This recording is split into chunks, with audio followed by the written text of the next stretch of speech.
కర్ణాటక ఎన్నికల ఫలితాల తర్వాత టీపీసీసీ అధ్యక్షుడు రేవంత్ రెడ్డి కొత్త పాత్రలోకి ప్రవేశించారు.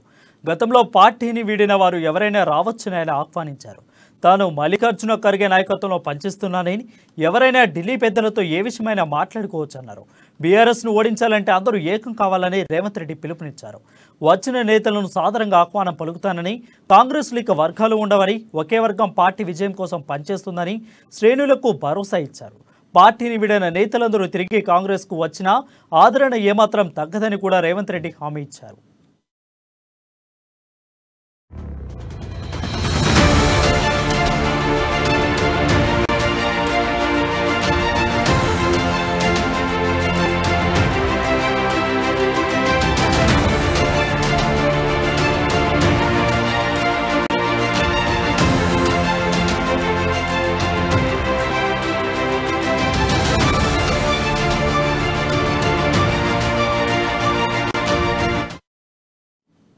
కర్ణాటక ఎన్నికల సమయంలో రాష్ట్ర పీసీసీ అధ్యక్షుడు డీకే శివకుమార్ అనుసరించిన స్టైళ్లను రేవంత్ రెడ్డి అనుసరిస్తున్నారు.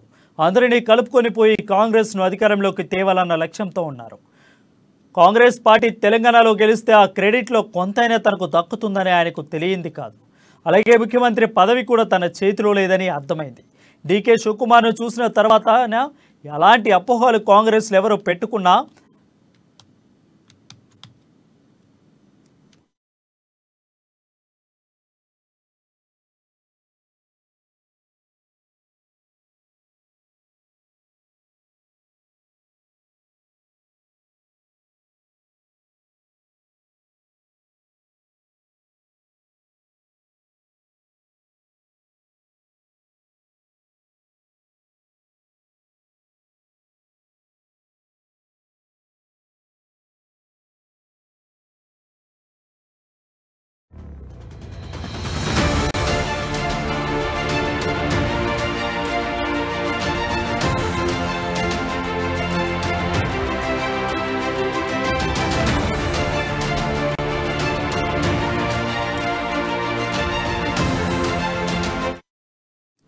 అందుకే చులుకుపోకుండా తమ పరిధి దాటకుండా అందరూ కలిసి పనిచేసుకోవడమే ఉత్తమమైన పని అని నేతలు గుర్తించినట్లుంది.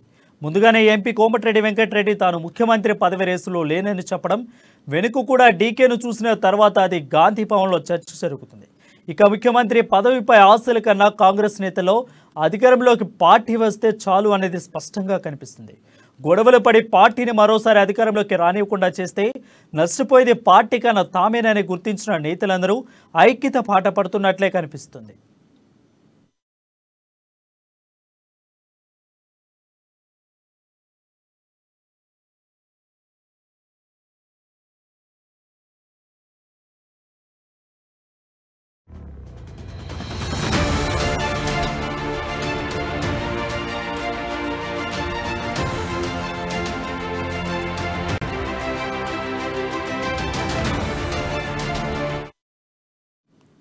నిజానికి కర్ణాటకలో కాంగ్రెస్ పార్టీని అధికారంలోకి తీసుకువచ్చేందుకు డీకే శివకుమార్ పడిన కష్టానికి ఆయనకే ముఖ్యమంత్రి పదవి దక్కుతుందని అందరూ ఆశించినా అనుకున్నట్లుగానే సిద్ధరామయ్య ఎగరేసుకుపోయారు. 2 ఏళ్ల తర్వాత ఎవరు రాచో ఎవరు రెడ్డో ఎవరికీ తెలియదు. అందుకే అధికారంలోకి వస్తే కనీసం పవర్ మజా అయినా అనుభవించవచ్చని తెలంగాణ కాంగ్రెస్ నేతలందరూ ఏకాభిప్రాయానికి వచ్చినట్లే కనిపిస్తుంది.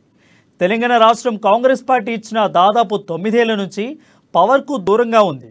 ఇప్పుడు రాకపోతే కేడర్లో పాటు ఓటు బ్యాంకును కూడా కోల్పోవడం తథ్యమే. అందుకే తెలంగాణ కాంగ్రెస్ నేతలందరూ ఈసారి ఎలాగైనా గెలవాలన్న కసి కనిపిస్తుంది. మరి అందరూ ఏకమై ఒకే మాట మీద నడిస్తే అతిపెద్ద కష్టమేమీ కాదన్నట్లు కామెంట్స్ కూడా వినబడుతున్న నేపథ్యంలో కాంగ్రెస్కు మంచి రోజులే వచ్చినట్లే.